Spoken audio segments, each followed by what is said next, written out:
have three S's there. We have the sower, the seed, and the soil.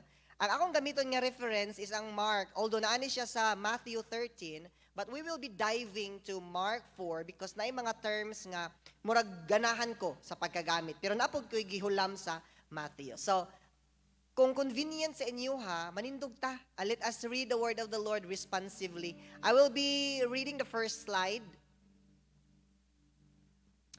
Then he taught them many things by parables and said to them in his teaching, listen, behold, a sower went out to sow.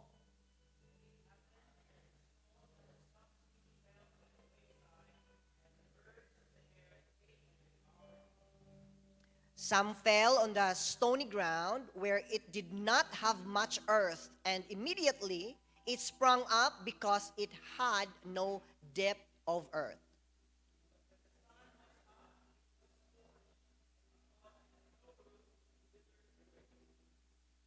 And some seed fell among thorns, and the thorns grew up and choked it, and it yielded no crop.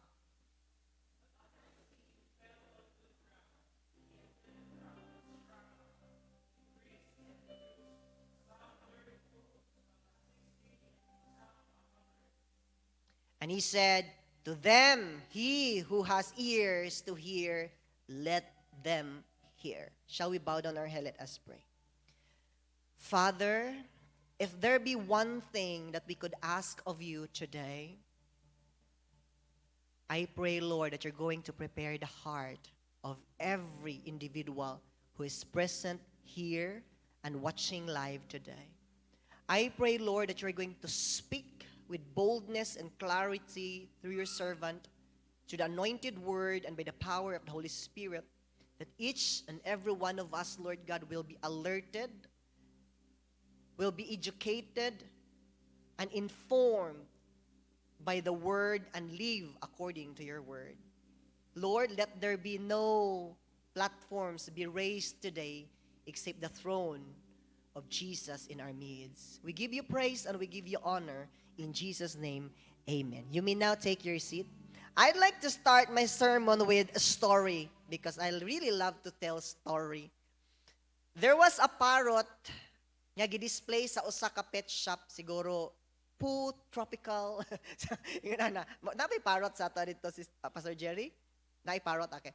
So, pagtanaw dito sa customer, uy, kanindot sa parrot, kay very talkative, very energetic, climbing up and down, naga-mirror siya, naga-talk siya, and we all love to hear parrots talking, right? So, gipalit niya, kay ginahan siya. Pagdala niya sa balay, tingala siya nga, wala man naga-talk ang parrot. Tapos, luya si parrot. So, nibalik siya dito sa pet shop. Uningon siya nga, sir, ako lagi napalit ng parrot, kay wala na lagi siya nag-talk, tapos wala na siya nag-play around. Sir, palitis siya og mirror. Kay kaning animal magod nga parrot, ganahan isla mag-imitate sa ilang self. So, pag naay mirror, so sayaw-sayaw siya, so ganahan siya. He bought the mirror. Pag abot niya, wala mang gyapon, sir. Balik na po siya dito. Sir, wala gyud gyapon, sir. Palitan nimo siya og swing. Kay ganahan ning mga parrot mag-swing-swing. So, gipalitan na po niya og swing. Wala gyapon. So, nibalik na po siya, sir, wala gyud gyapon, sir. Kani, ladder. Paliti siya ladder. Kay ganahan na sila magsaka naog. So, gipalitan niya sa tanang appliances. So, napuno nag-appliances ang cage sa iyang parrot og wala jud nag-energetic ang parrot. Days after, namatay ang parrot. Niadto siya, sir, namatay man ang parrot, sir. Mao, unsa may ingon niya before siya namatay? Ningon siya, sir, nga, I'm hungry. You see, sometimes, we are so busy with a lot of things, pero wala nato gyunahuna ang pinaka-importanting butang. The parrot is your soul, and the only food for your soul is the Word of God. Busy kay tausahay, pagpanindot sa ato ang mga balay, pag-prepare sa ugma. Daghang kita gikabisihan sa atong kinabuhi, but there is only one thing that matters. It's listening the Word of God. Ingon si Jesus kang Martha, Martha, Martha, you are so very busy with many things, but Mary has chosen the best thing, and it is listening the Word of God. dili lang karon, but every time nga natin opportunity to listen the Word of God, listen. It is the most important thing. So, atong pakanon, atong parot karon, our souls. No? Kay basin og motikig galit atong parot diya. Adto na ta sa parable of the sower. Okay. So ganina, wala man gud ako ni nahistoryaan di ay. And I'm so sorry mo, atras ta gamay. Wala na ko nahistoryaan nga what is a parable. Although naa na tay mga idea what is parable, kay I'm not the first preacher to preach about this. Daghan na mo dadunggan, maybe books, influencers, preachers from the YouTube, anywhere, wherever. O great preachers. Now the parable is just kaning a short, simple story which is relatable. Kanang makasabot ta ba? So Jesus Christ would be using story around them nga makasabot ang taga-didto atong particular time and a particular moment. That is featuring human characters designed to illustrate a moral, spiritual, and intrusive lesson. But pasabot, it is an earthly story pero na siya'y heavenly relevance. Di man ta makasabot og mo ditsog ingon si Jesus Christ about sa heaven kay wa pa may nakaadto na to heaven. So mag-talk siya about earthly things para masabtan nato, di ba? Many times mo ng pastor, ang gugma sa Ginoo, pareha pud sa siya gugma sa usa ka amahan. Di ba ganito nato ni nga mga example because maaron makarelate. Now mao pud ni karon si Jesus Christ. The next question is why? Why would Jesus use parable? Nga pwede man untana siya na lang mo istorya plainly. Now, number one, atasan nang nakoy, wala na ako nabutang diha. Number one reason why Jesus speak in parable is to fulfill the prophecy in Isaiah that is written in Isaiah. That's number one. Ma-fulfill ang prophecy. Number two, to reveal to those with open heart. Aron masultian tong na mga kasing-kasing nga open. So ako akaron is open ba atong mga kasing-kasing karon? Not physically, but spiritually, positionally, abri ba ang atong mga kasing-kasing. The third, mauning pinaka-exciting kaning third. Kay kung ang number two reveals that to those who have open heart, ang number three, to conceal the truth from the hard-hearted listener. Ikapila na ako balik-balik ang pulong sa Ginoo. Kini nga part, it really doesn't make sense for me. Until then, ano man nga i-conceal man ni Jesus ang meaning, ani, nga importante man ni kaayo kay this is heaven and hell.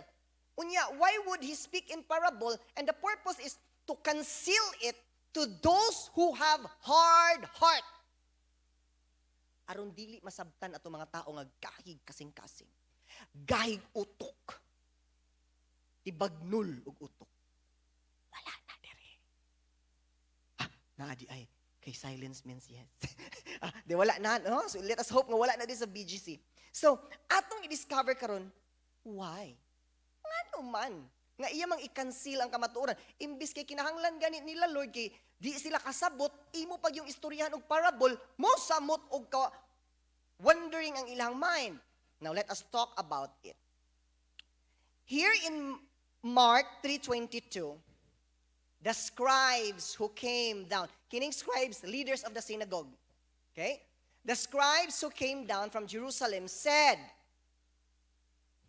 he has Beelzebub, or Buba, kaning NIV version. By the ruler of the demons, he cast out demons. Hoy, kana siya, prinsipe na siya sa mga demonyo. Unya, nagapahawa siya mga nayawaan, pinagi na po gahom sa nayawaan. And so what? Unsa dayon? Munaog ta sa 23. So he called them himself and said to them in parables. Nakita na to? Ang 22, giingnan si Jesus Christ nga, ay, nahimo na niya tungod sa gahom sa yawa, the prince of demons. Pag naog sa 22, gitawag niya ang mga tao. And he began to speak in parables. It doesn't really make sense gihapon. Nga naman. Ingon ani man gud na siya. When Adam and Eve sinned from Genesis, after that, wala na ilain plano ang Ginoo but to restore people to Him. So nagpadala siya priest, nagpadala siya kings, nagpadala siya prophets, nagpadala siya Levites, but all of those people nga ginapadala ni God Himself are persecuted or killed. So unsa ang last resort? The darling of heaven, Jesus Christ, the last solution of God the Father, gipadala sa kalibutan, doing miracles and wonders. Kung basahon na to ang chapter 3 sa Mark, giayon niya tong withered hand man. That's the beginning of it. Giayon niya on the Sabbath day. These people, mauning mga Sabadista, and from the Bible, naanagin na sila. And they are always against Jesus. These people, nga maoy rason, aron ma-restore the ultimate sacrifice that is Jesus, ilahang gidinay, o gitawag nila, the Prince of Demons. Kaning mga tawhana, dili rin sila baguhan. These are leaders of the synagogues. Mga leaders ni sila sa ilahang grupo. So they know the prophecy, they know the Old Testament well. But on the last method nga gipadala ni God the Father Himself, they still deny it. Ingon pa niya sa Matthew, they have the calloused heart, they have a dull ears, and they have eyes that are blind. Ingon niya dito, they close their eyes. Sila mismo ang nag-decide sa ilang kaugalingon nga ilang sirad-an ilang mga mata. So pag-abot sa ubos, ingon siya dito, mauni ang sumpay dayon. But he who blasphemes against the Holy Spirit never has forgiveness, but is subject to eternal condemnation. Nga naman, Jesus doing the ministry, showing signs and wonders, nangayog mga balatian, nagpabangon og mga bakol, giayo tong mga pungkol ug unsa pa nga klase nga balatian, and these people criticizing Jesus Christ who is operating by the power of the Holy Spirit, ilang gipanganlan nga ang buhat sa Holy Spirit is the work of the devil. And sa pagka 29 ingon siya, the sin against the Holy Spirit shall never be forgiven them. Kuyo kay nga transition nganong ni abot di ay si Jesus Christ ni ana. Mautong niingon siya dito pagkaganina. Later on sa Mark, napay usa ka very fatal verse. Next. Niingon siya din ha. But to those on the outside, but pasabot unbelievers, katong mga gahig ulo nga mga leaders, everything is said in parables so that they may ever seeing but never perceive. Kakita na mo anang, have you tried? Have you tried nga nag-atubang sa imo inyuhang eyeglass unya na kay gipangita? Asa kong eyeglass? Asa kong eyeglass? Nag-atubang ra sa imo gipangita. Many have tried, right? Or gisuot nimo. Asa man akong eyeglass diri? Pero naaras imong kalimutaw. Mao na giingon diha, seeing but never perceiving. Kakita ka pero wa nimo nasabtan ng unsa imo nakita. And ever hearing but never understanding. Nakadungog man. Kamo man diri karon tanan makadungog man. Kay nindot man ato ang sound system.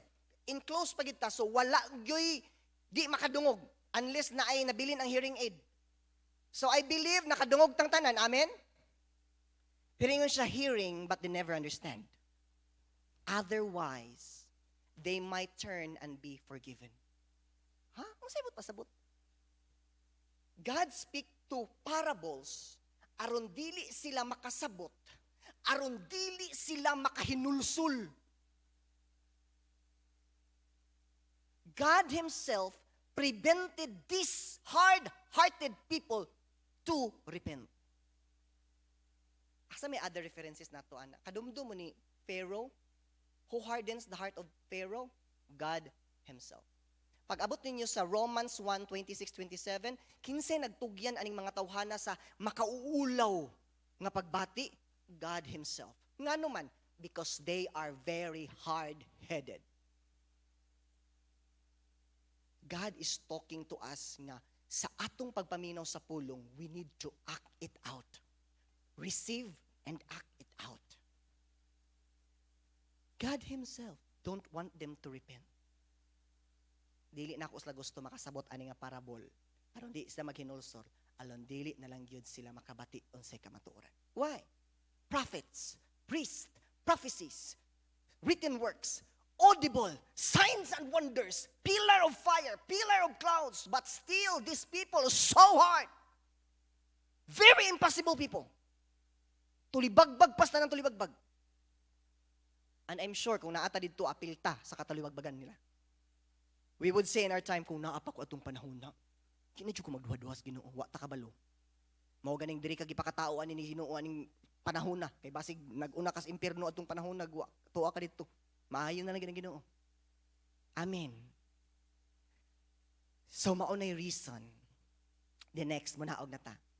Then Jesus said unto them, kaning a parable, there are 46 parables, right? Very exciting ning a parable kay nga naman. This parable is very unique. Atong sabayan nigbasa be, ready go kung makaya.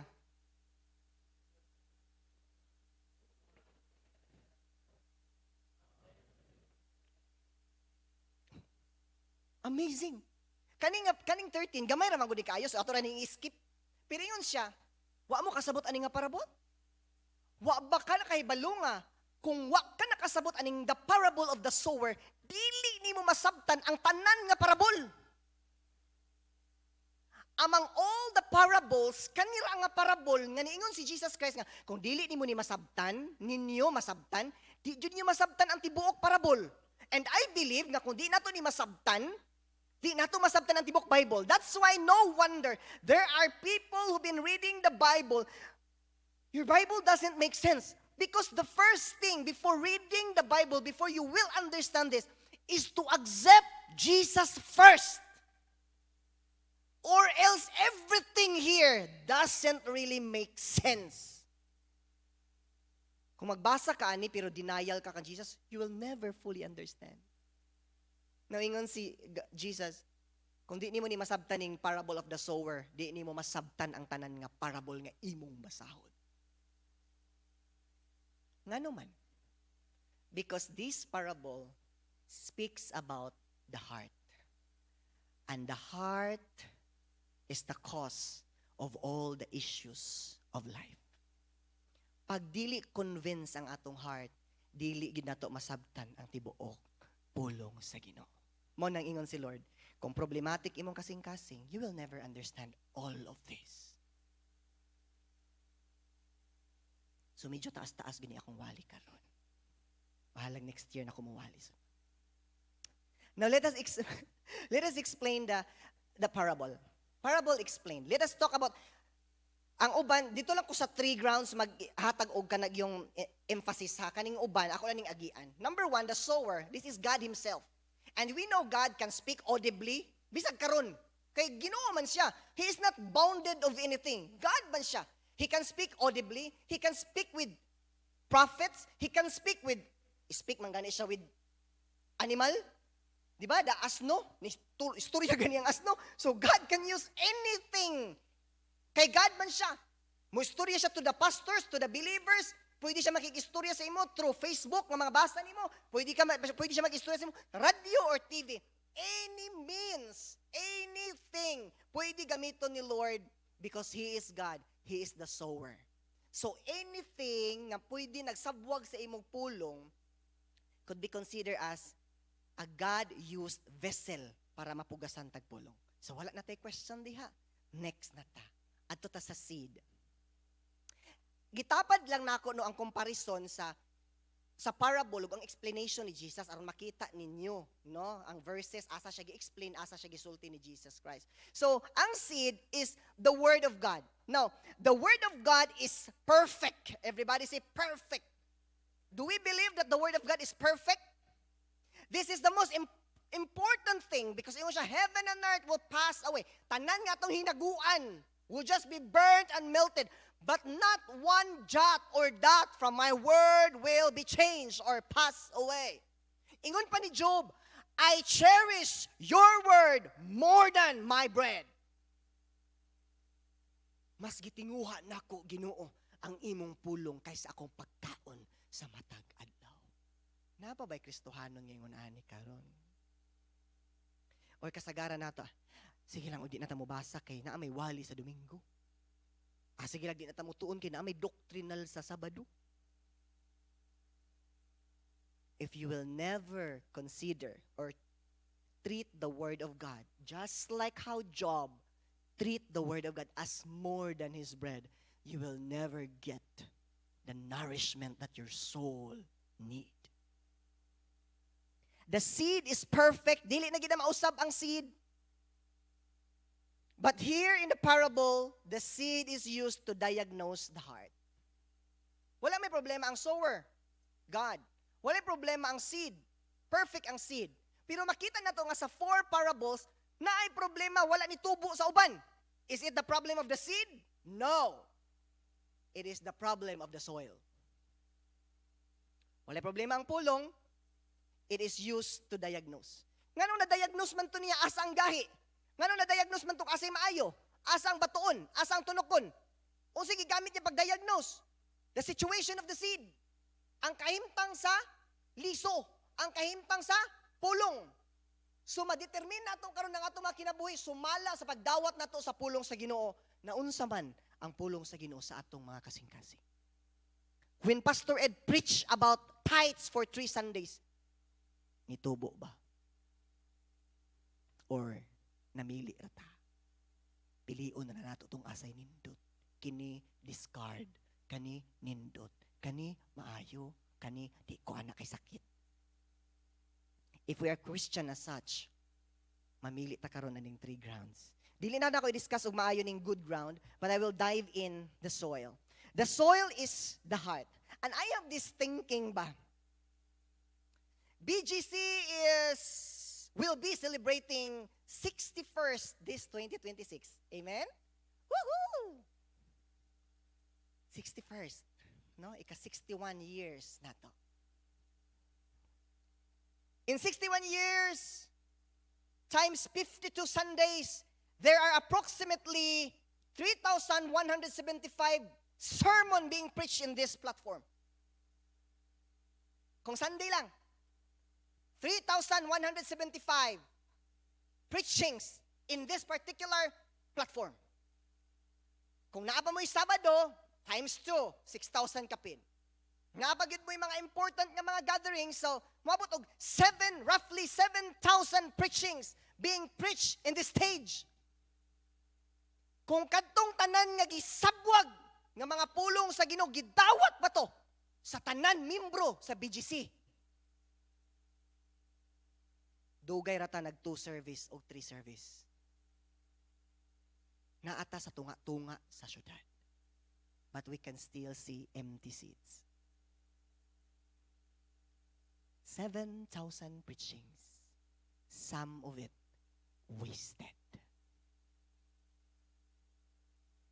I hope sa pagsugod ni Pastor Ed until this very moment, walay ma-waste nga preaching. The Word of God ginaso sa atong mga kasing-kasing karong panahon. Can we just start thinking about it? If we could just give our heart to the Lord, if we could just absorb the Word of the Lord, dugay rata nagduha ka serbisyo sa BGC. Pagkabisihan na to, no? Hala, human na to 8 to 9. Tapos naroon tayong 10 to 11. Natay preaching sa mga Bisaya, natay preaching sa mga Chinese, natay preaching sa mga Tagalog, naroon tayong English. Basic ang BGC. Dugay raon ta na hitabo. 61 years. Not 6 years, 61 years. Pwede man na mo sugod karon. It's not too late. Amen? So before mag-2030, i-desire na to nga, makaduha man lang ta ka-service. Kanang puno ha? Diba, ang first service, diri na. Second service, diri na pod. So kanang puno, full pack. Kay dako kay atong church. Bugnaw kay atong church. Daghantag makater.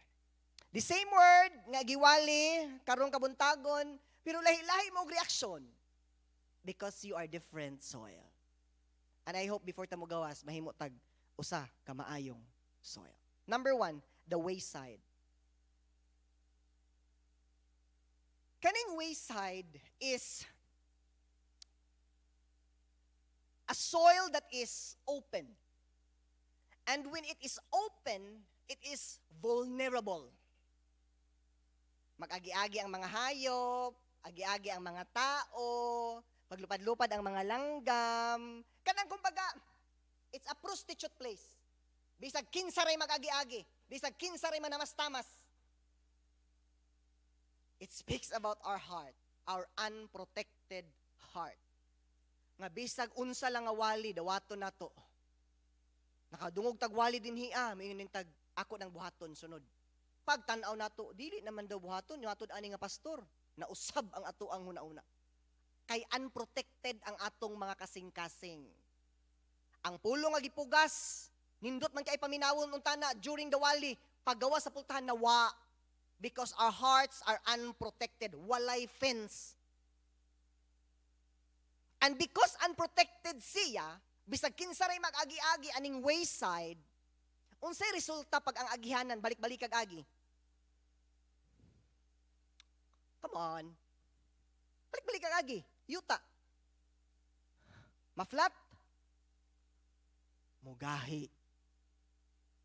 Walay kita mo ng agihanan, walay motubo. Kay makumpak, makompress og maayo ang yuta. Dili makaugat ang gitanom. Kay nganuman, compressed, compact og hard kaayo ang yuta tungod kay this is an unprotected soil, a hard soil. Kabalo ba mo nga na yung mga Christian nga nahimong hard ang ilang heart because of their bad influences tungod ra pud sa church? Nahimong Kristohanon, nya tungod kay medyo arang-arangan man, giutangan, og wa na baydi. Niundang og simba, og niingon siya, di na jud ko magkristohanon. Kay makristohanon, pala utang, di himayad. Kinsa nag-discourage nila? Christian. Unsay giingon ni Mahatma Gandhi? I like you, Jesus. I like your Christ, but I don't like your Christians. Ano man? Nindot man si Christ nag-introduce sa Bible. Loving, compassionate, gentle, amazing. Kung imong basahon, wow! Pero pag tanaw na nimo sa mga Kristohanon, we are not representing the Christ in the Bible. Ako naman ko, pastor, grasya naman ko ng Ginoo, pastor. Ato pong sabton og maayo. Kay gitawag ta ni Christ to represent Him, to be an ambassador of Christ in words, in thoughts, and in deeds. Mahimo tang panalangin. And sometimes I would say, only Christian also keeps people from getting saved. Ay, di ko magkristohanon. Oy, sige, may isang away din ang mga kristohanon na. Ano magkristohanon pa ko? Napay kauban sa opisina. Oy, chismusa man gani ni siya kristohanon. May pa ko nga dili kristohanon. Dili ko magkristohanon. You see? Our action keeps these people from being saved. Because we're not living the ideal Christian life nga gusto ni Christ nga atong ikinabuhi. Hello? Medyo a little bit sharp ang atong mga pulong sa Ginoo, no? Pero madara nag-smile. No root. Dawat atos pulong, pag uli na to, tan-aw tag mga influencer, daghan kay mga influencer karon nga, hey, like mga doktrina. Oh, wala na tithes, kay mauna ni mauna na. Oy, kuan na ta, pag gusto na tas ng kinabuhi niya, kita pod kay natay desire ani, bitaw pod no, sige lang. Kung ako ipangutan-on, maura ni ako isultay. Go back to the Word of God. There is no final authority, not the influencers. Dili ka ng mga sikat nga mga pastors, big congregations, mga dagko nga mga pastors, mga daghan og members, they are not the final authority. The final authority is always the Word of God. In Acts 17:11, maura ni siya na mention diri akaning Bereans. Dili ni pala inom og beer ha, Bereans. Bereans are Christians. Ika-isara ni na mention in the Bible, but their testimony is very notable. Ingon si Paul dito mas maayo ning mga Bereans kaysa aning mga taga-Tesalonica. Kay when they receive the word of God, they receive it with eagerness. And they study the word of God with all diligence. And that's it. Maura to ang word nga nag-identify sa Bereans. Yun sa daw? Pagdawat nila sa wali, gidawat nila nga excited sila. Unya, pag ulit nila, bilabi, tinuod bagid ka itong ingon ni Paul? Sige na sayop na itong giwali ganina. Ay, oo. Nabatay ingon ana ang attitude? Or pag inikadungog na to sa wali, amen. Maudi ay. Be like Bereans. Kung sinadungog ninyo diri ang pulpit, even from Pastor Ed or me, you search the Bible yourself. Amen. Kay kaning inyong nadumduman, 5% to 15% ra na. Labi na kay halos ato din mga scholar. Sana mga scholar? Wala mga Bible dala. Wala mga scholar. Di ba nakaterm tag-inani sa atong mga estudyante? Pag atong estudyante ganin mo eskwela nga wali dala-dala bag, may uy, ang scholar! Murag yung bright kaayo, way notebook, walay libro-libro. Moana ba yata, no? So daghan pod sa ato adiri karon mga scholar. Naamang gud sa cellphone among Bible pastor. Sige. Ato na lang nang i-check. Pero i-check ninyo ang Acts 17:11. Be like the Bereans. Okay? So motto number 1, the wayside, the unprotected o hard. Number 2, the rocky and stony. Kani siya nga soil mabaw. Have you heard?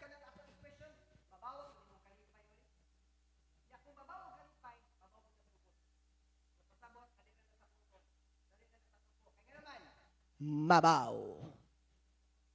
Daghan kung nainigila sa una, of course, din sa bibig, silent mic na talino. Sa Pentecost, kusog mo amin. Amen! Kanto kusog mo amin. Kasagaran mo to'y una mabackslide. Rocky and stony. Sulpot o galit. Tubo. Pero kay wala may enough ground, pagsiga sa adlaw, patay. Nawa. Ngayon siya din they received the word with joy. Gidawat nila nga may kalipay. Di ba ka na makadungog tag mga encouragement? Ambot lang ka karon nalipay ba mo ning pulo sa Ginoo? Basta kay hatag nagyapon ako ni sa inyo. Bahala na mo diya. Kana bitaw mayo, ang Ginoo na igugma nimo. Ay, dawaton di nato nga may kalipay kay ganahan ta na. Pero dili na diha enough. Kay kung imo na siyang dawaton nga may kalipay sama ning stony ground, it will die.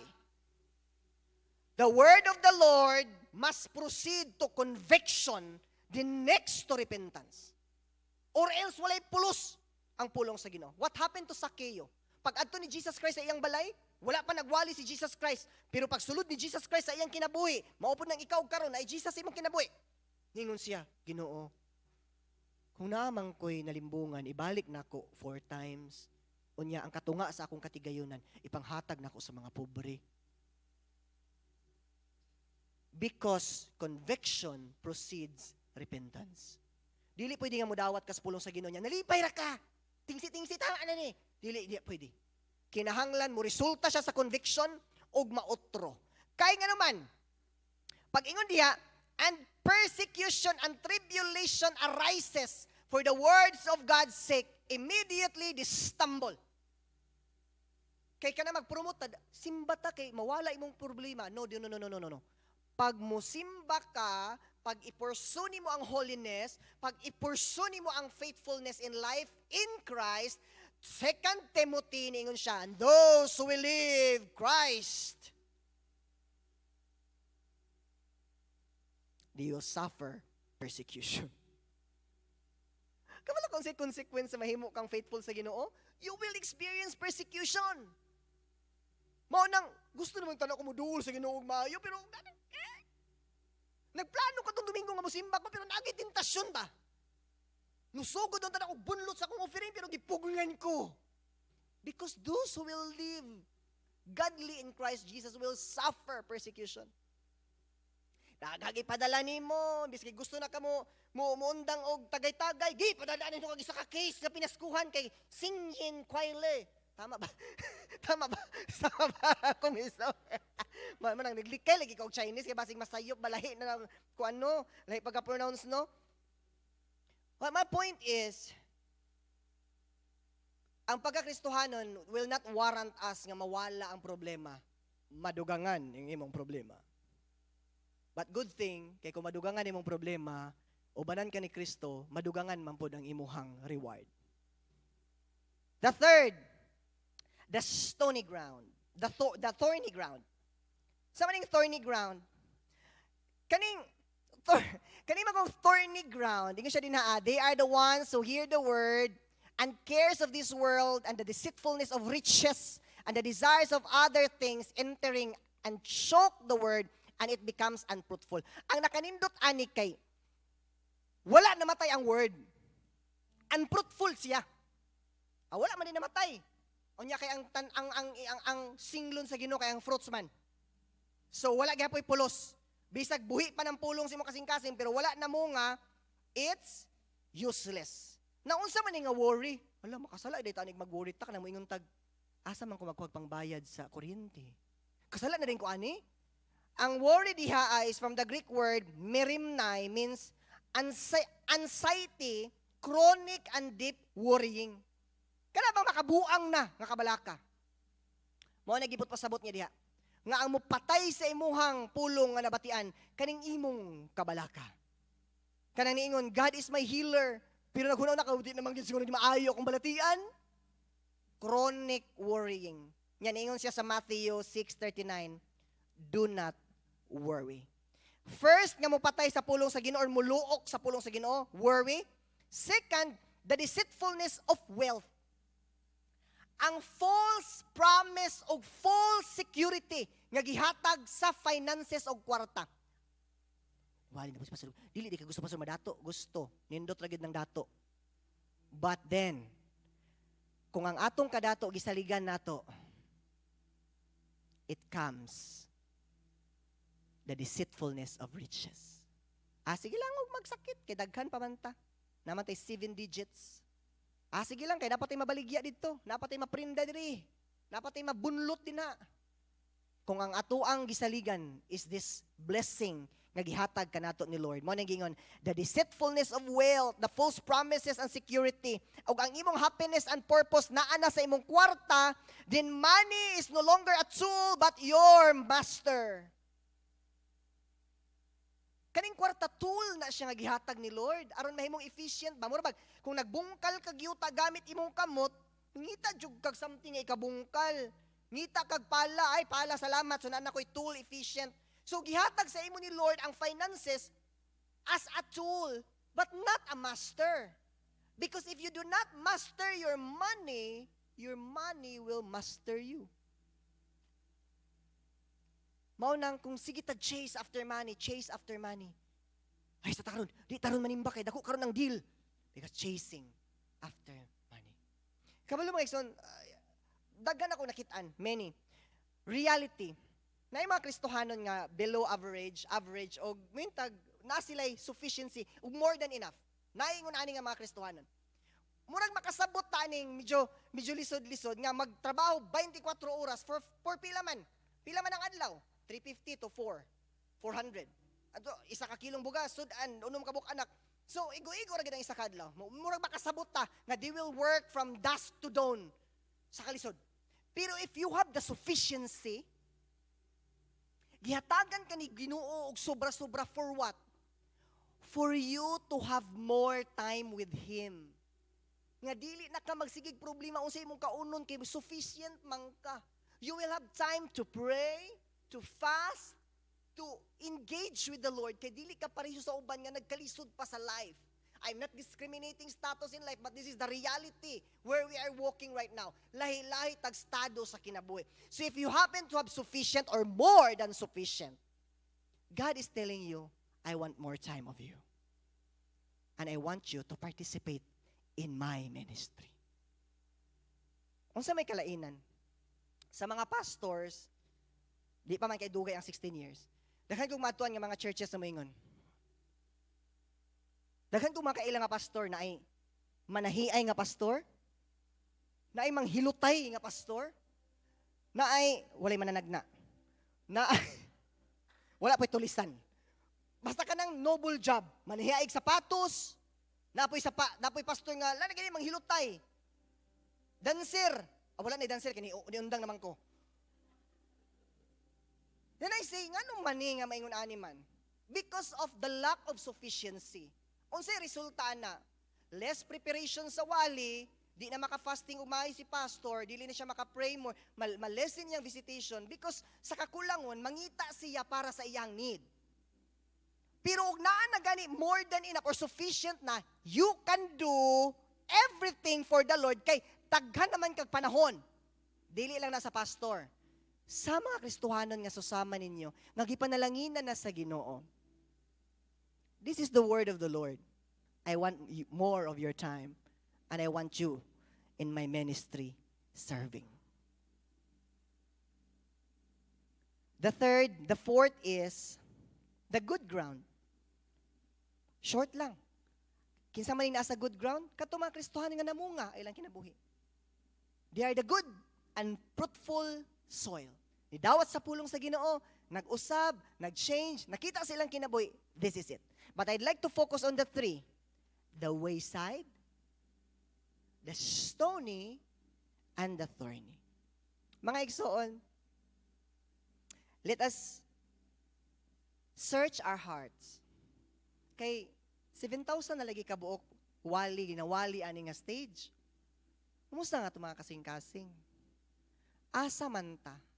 Because if we're still resisting the word of the Lord, then we're not a good ground.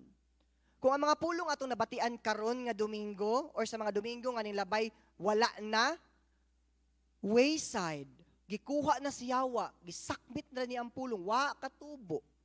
Nitubo kadali, isara nimo kasi manag ikinabuhi, naara jud ka sa thorny side.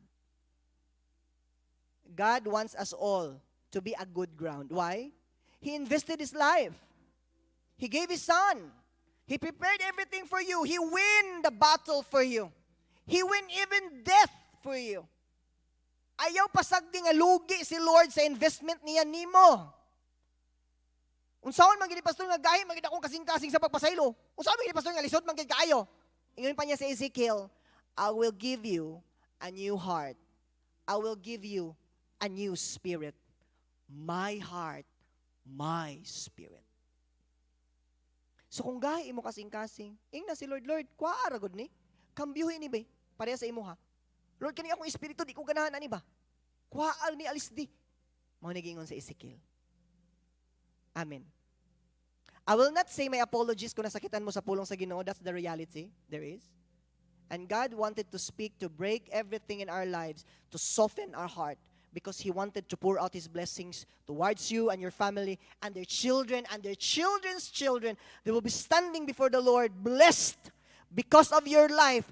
Decided today to choose that your heart will be a good ground to where the Lord can sow a good seed. May the word of the Lord flourish and brings 30, 40, 60, even 100 folds. Unta na, dili malugi si Lord. Shall we bow down our head? We thank you, Lord, for your word reminding us. And I pray nga dili mi mo abot sa points sa among kinabuhi. Just like those hard-hearted leaders, nga even you yourselves, Lord, took the opportunity that they can repent because they're so hard to believe. Your Son has been given, the promise has been laid, your word is sealed by your blood. I pray, Lord, work in this place. I-bless, Lord God, ang PGC and everyone who are present here today with your purpose, Lord, nga naang matag-usat to hear this word. And if they hear this word, I pray that they will listen. And if they see your word on the screen, they will perceive and understand. Most of all, they will live on it, Father God. Lord, I pray nga dili mi mahimong passive Christian, but an active to receive your word and put it in action. I pray, Lord God, that your word will make a difference sa matag-usa na mo kinabi. To see, Lord God, your power working in BGC. And even, Lord God, Lord, ang imong promise, O God, para sa Butuan City, Father God. We envision, Lord, that one day, BGC, Lord God, will be filled with many souls. Will be filled, Lord God, with multiple services, O God, for your glory and honor. We pray nga apil mi ana, Lord, mo participate mi ana nga vision, O God. We give you praise and we give you honor in Jesus' name. Amen.